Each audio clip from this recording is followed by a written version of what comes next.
Hi viewers, welcome to our channel. ప్రస్తుతం మనతో పాటు సీనియర్ జర్నలిస్ట్ దాము బాలా సార్ వారితో మాట్లాడదాం. నమస్కారం. నమస్తే సార్, ప్రకాశం బ్యారేజ్ కూల్చడానికి ప్రయత్నాలు జరిగాయి. బోట్లతో దాన్ని గుద్దించారు. ఇది తెలుగుదేశం వాళ్ళు చేస్తారని వైసీపీ వాళ్ళు లేదు. ఇది బోట్లన్నీ కూడా జగన్మోహన్ రెడ్డికి సంబంధించినవి. ఈ వైసీపీ చేసిన కుట్ర అని వీళ్ళు ఆరోపిస్తున్నారు. అంటే ఇప్పుడు ఆంధ్రప్రదేశ్లో బోట్ రాజకీయాలు అయితే నడుస్తున్నాయి సార్. మరి అది అసలు ఏం జరిగింది అక్కడ? ఆ బోట్లు ఎవరివి, ఏం జరిగింది సార్?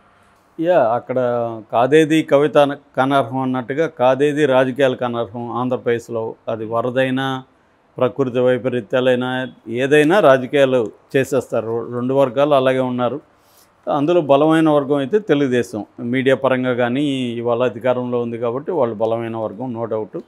సో ఇప్పుడు అక్కడ విజయవాడ వరదలను కూడా రాజకీయాలు చేసేసారు. ఎందుకంటే చంద్రబాబు బిగినింగ్లో అలసత్వం ప్రకటించాడని 28వ తేదీని ఆగస్టు 28వ తేదీని హెచ్చరిస్తే అది దాని ఏమంటారు మెటీరియలాజికల్ డిపార్ట్మెంట్ ఐఎండి హెచ్చరిస్తే చంద్రబాబు పట్టించుకోలేదు, అలర్ట్ చేయలేదు ప్రజల్ని, తాను కూడా అలర్ట్గా ఉండలేదు. అట్లాగే ఫ్లడ్ కుషన్ అనేది ఏర్పాటు చేయలేదు.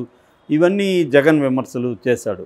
అట్లాగే చంద్రబాబు కూడా ఇమీడియట్గా రంగంలోకి దిగి బోట్లలో కనబడడం, అక్కడే ఉండడం, 10 రోజుల పాటు కలెక్టర్ బంగ్లాలోనే ఇది చేయడం, ఇవన్నీ చేశాడు. అట్లాగే జగన్ కూడా ఇది కరకట్టాన్ని కాపాడుకోవడానికి మరోవైపు తమ మిత్రుడైన రాధాకృష్ణ హైడల్ పవర్ ప్రాజెక్ట్ని సేవ్ చేసుకోవడానికి చేసిన దీనివల్లే అక్కడ కొన్ని గేట్లు 11 గేట్లు వెలగనూరు ఏదో అది రిజర్వాయర్ దగ్గర వాగు దగ్గర ఉన్న గేట్లని లేపేయడం వల్ల, లాక్లను లేపేయడం వల్ల కూడా ఇది జరిగింది అనేది చేశాడు.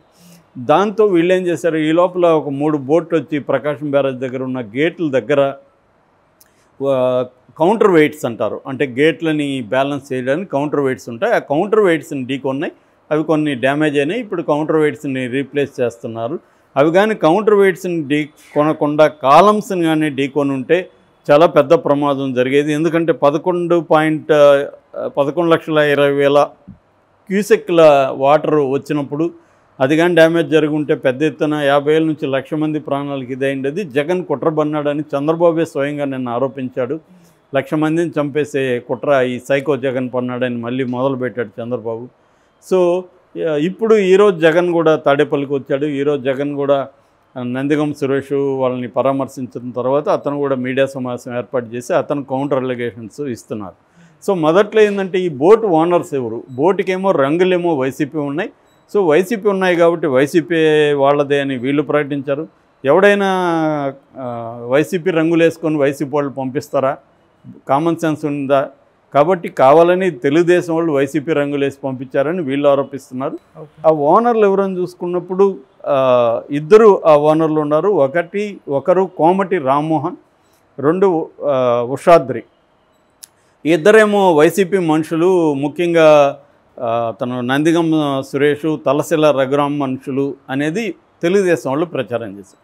దానికి కౌంటర్గా వైసీపీ వాళ్ళు కొన్ని ఫోటోలు రిలీజ్ చేశారు. ఆ ఫోటోల్లో ఈ ఉషాద్రి అనే వ్యక్తి లోకేష్తో ఉన్నాడు, తర్వాత రామ్మోహన్ చంద్రబాబుతో ఉన్నాడు, తర్వాత దేవినేని ఉమ్మతో ఉన్నాడు. ఈ ఫోటోలన్నీ రిలీజ్ చేశారు. పైగా ఈ రామ్మోహన్, కోమటి రామ్మోహన్ ఎవరంటే కోమటి జయరాం వల్ల అన్న కొడుకే అని చెప్తున్నాను. కోమటి జయరాం తెలుగుదేశం ఎన్ఆర్ఐ నాయకుడు, అందరికీ తెలుసు మనకి.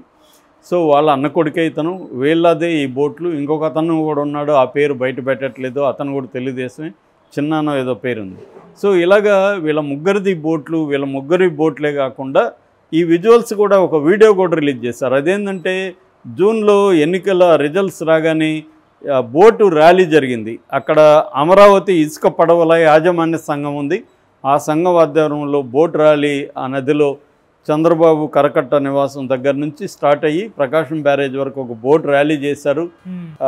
అందులో జనసేన, తెలుగుదేశం జెండాలు ఎగరేసి స్లోగన్స్ ఇచ్చుకుంటూ చంద్రబాబు విజయాన్ని సెలబ్రేట్ చేసుకుంటూ మీడియాతో కూడా మాట్లాడారు. ఆ వీడియో కూడా ఉంది.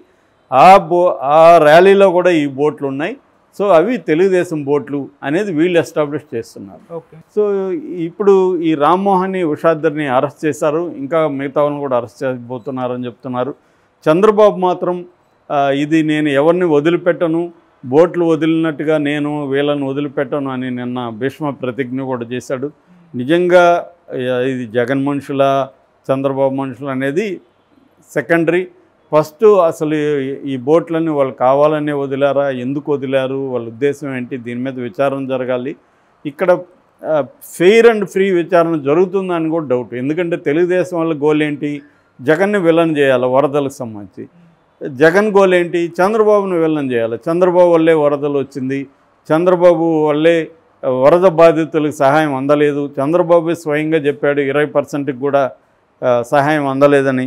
కాబట్టి ఇది చేతగాని ప్రభుత్వం, చంద్రబాబు పబ్లిసిటీ కోసం తాపత్రయపడుతున్నాడే తప్ప నిజంగా బాధితులకి హెల్ప్ చేయలేదు అనేది జగన్. ఇది అంటే విలన్ ఎవరు, వరదలకు విలన్. వరదలు అనేది బేసిక్గా ఎక్కడ జరిగినా 2 కారణాలు ఉంటాయి. ఒకటి విపరీతంగా వర్షం పడడం, ఆ వర్షం పడిన అది జనావాసాల మీదకి రావడం, ఇది ఒకటైతే అంటే ప్రకృతి వైపు ఉన్న కారణం ఒకటైతే, మనుషుల వైపు నుంచి అది ఎవరైనా కావచ్చు, ఏ పొలిటికల్ పార్టీ అయినా కావచ్చు, మన లోపల ఉండే గ్రీడు మనకి ఎంతైనా సరిపోదు, ఎన్ని వేల కోట్లైనా మనుషులకి సరిపోదు. కాబట్టి గాలి, నీరు, భూమి అన్నిటినీ మనం ఆక్యుపై చేసుకొని మన వినాశనాన్ని మనమే తెచ్చుకుంటాం. ఎందుకంటే ఇప్పుడు చెరువు మనం హైదరాబాద్లో చూస్తున్నాం, 180 చెరువులు ఉంటే 130 చెరువుల పైన ఆక్యుపై చేసుకున్నారు. సో దానివల్ల చిన్న వాన పడినా మనకి నగరం అంతా కూడా అతలకొతలం అయిపోతుంది. అట్లాగే అక్కడ కూడా బుడమేరు కావచ్చు, కొల్లేరు ముఖద్వారంలో దాదాపు 60 కిలోమీటర్ల పరిధిలో చెరువులు అవన్నీ కట్టేశారు. అందులో 43,000 కిలోమీటర్ల పరిధిలో ఆపరేషన్ కొల్లూరులో తొలగించారు. ఇంకా 15,000 కిలోమీటర్ల పరిధిలో చెరువులు, రొయ్యల సరస్సులు అవి ఉన్నాయి. సో దాన్ని తొలగించాలి. దానివల్ల ఈ వాటర్ దాంట్లోకి వెళ్లకుండా అడ్డుకుంటుంది. యాక్చువల్గా బుడమేర కొల్లేరులో పోయి కలుస్తుంది. సో ఇక్కడ అడ్డుకుంటుంది. బుడమేరేమో దాని ఎక్స్టెన్షన్ దగ్గర అంతా కాలనీలు కట్టేశారు. ఇది అన్ని పార్టీలు చేశారు యాక్చువల్గా. ఇది ఎవరో తెలుగుదేశం వాళ్ళ మీద నెపం వైసీపీ వేసేస్తే కుదరదు, వైసీపీ మీద తెలుగుదేశం వేస్తే కుదరదు. అందరి పాపం ఉంది, అందరూ చేశారు. ఇక్కడ కూడా హైదరాబాద్లో తెలుగుదేశం పరిపాలించింది, కాంగ్రెస్ పరిపాలించింది, బీఆర్ఎస్ అందరూ పరిపాలించారు. అందరి పాలనలోనే ఇవి జరిగాయి. కాబట్టి దీన్ని ఇప్పుడు ఎలా తొలగించాలి, ఎలా పరిష్కరించాలి, చెరువులను ఎలా చేయాలనేది చూడాలి. ఒకరేమో ఇప్పుడు కూడా అక్కడ ఏకాభిప్రాయం కనబడలేదు. చంద్రబాబు ఏమో హైడ్రా వ్యవస్థను తీసుకొస్తాను అంటున్నాడు, పవన్ కళ్యాణ్ ఏమో హైడ్రా వ్యవస్థ పనికిరాదు, వాళ్ళతో మాట్లాడాలి అంటున్నాడు. యాక్చువల్గా అదే కరెక్ట్ పవన్ కళ్యాణ్ చెప్పింది. ఎందుకంటే మిడిల్ క్లాసు పేదవాళ్ళు ఉన్నప్పుడు వాళ్ళు నిర్వాసితులు అయిపోతారు, బిల్డర్స్ ఏమో ఎస్కేప్ అవుతారు. కాబట్టి వాళ్ళతో మాట్లాడి ఇలాగా మీరు ఈ నదీ కోర్సులో మీరు ఇల్లు కట్టేసుకున్నారు, సో దీన్ని ఖాళీ చేయండి, మేము మీకు వేరే దగ్గర ఇల్లు ఇస్తామని చెప్పి వాళ్ళని కన్విన్స్ చేసి వాళ్ళు కొంత నష్టం జరిగిన వాళ్ళు త్యాగాలకు సిద్ధం కావాలి. ఎందుకంటే వాళ్ళు కూడా చూసి కదా కొనాలి. సో వాళ్ళు కూడా చూడకుండా కొన్నారు కాబట్టి వాళ్ళ వైపు నుంచి కూడా ఇబ్బంది ఉంది. సో ఇవన్నీ చేయాలి. ఏదేమైనా చేయడం మొదలుపెడితే నీవు చేయగలుగుతారు తప్ప ఎస్కేప్ అవుదాం అనుకుంటే మళ్ళీ ఇలా బుడమేర అనేది విజయవాడ దుఃఖదాయనిగా ఎప్పుడో ప్రకటించి సారో ఆఫ్ విజయవాడ అది. సో మళ్ళీ దానివల్ల వరదలు మళ్ళీ కూడా వస్తాయి ఇప్పుడు కానీ తీసుకోకపోతే. రెండోది ఇదేం ఫస్ట్ టైం కూడా కాదు, ఇంత వర్షం కురవడం అనేది గతంలో కూడా కురిసింది, మళ్ళీ కూడా కురవచ్చు. సో కాబట్టి ఈ బురద రాజకీయాలని నిన్న షర్మిల చెప్పింది, అది కరెక్టు. అంటే ఆమె కూడా దీంట్లో పార్ట్, కానీ ఎవరికి వాళ్ళు నేను పార్ట్ కాదనుకుంటారు కదా, నీదే తప్పని వేలు చూపిస్తుంటారు. సో ఆ రకంగా ఇప్పుడు వైసీపీ తెలుగుదేశం బురద రాజకీయాలు మానాలి. జగన్ కూడా పాజిటివ్ రాజకీయాలు చేయడం నేర్చుకోవాలి. అతను ఎంతసేపు నెగిటివ్గానే రియాక్ట్ అవుతున్నాడు. తను పాజిటివ్గా వరద బాధితులకి తన పార్టీ నుంచి ఏం చేయాలనేది ఆలోచించగానే చేస్తుంటే జగన్కి కూడా ప్లస్ అయ్యేది. అది వదిలేసి చంద్రబాబుని విమర్శిస్తా కుదరదు. చంద్రబాబు మ్యాక్సిమం ట్రై చేస్తున్నాడు, అతనికి పబ్లిసిటీ పిచ్చుందని అందరికీ తెలుసు. దానివల్ల ప్రజలకి ఏం నష్టం లేదు, పబ్లిసిటీ ఉంటే చేసుకుంటాడు. కానీ ప్రజలకి అతని వల్ల మేలు జరిగిందా లేదా, తను సహాయక చర్యల్ని సక్రమంగా పర్యవేక్షిస్తున్నాడు లేదా అనేది ఇంపార్టెంట్. అక్కడ చంద్రబాబు కొంత ఫెయిల్ అయినట్టుగా కూడా కనబడుతుంది. ఆయన వరకు ఫెయిల్ కాలేదు, కానీ ఆయన మాట యంత్రాంగం వినట్లేదు, మంత్రులు వినట్లేదని ఆయనే ఆక్రోశం వ్యక్తం చేస్తున్నాడు.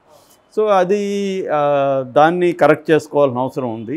సో దీని నుంచి చంద్రబాబు కూడా గుణపాఠాలు తీసుకొని నెక్స్ట్ ఇప్పుడు అక్కడ మనకి గోదావరి జిల్లాల్లో ఉత్తరాంధ్రలో వస్తున్న దగ్గర ముందుగానే అలర్ట్ అవ్వడం అవన్నీ చంద్రబాబు కూడా చేస్తున్నాడు. అంతకంటే ఇంకా బెటర్గా చేయాలని కోరుకోవడం మంచిదే, కానీ చేస్తున్న దాన్ని కూడా గుర్తించాలి. చంద్రబాబు ఈ వయసులో కూడా హార్డ్ వర్క్ చేస్తున్నాడు, తన మ్యాక్సిమం తన శాయశక్తిలో అక్కడ పనిచేస్తున్నాడు. సో జగన్ కూడా పాజిటివ్గా దీన్ని తీసుకొని వెళ్ళాలి తప్ప ఇటువంటి బురద రాజకీయాలు చేయడం ప్రజలకు మంచిది కాదు. వాళ్ళకి మంచిదా చెడ్డదా అనేది వాళ్ళు నిర్ణయించుకుంటారు, కానీ ప్రజల పాయింట్ ఆఫ్ వ్యూ నుంచి ఈ రాజకీయాల వల్ల వాళ్ళకి నష్టం తప్ప లాభం లేదు. Okay sir, thank you so much.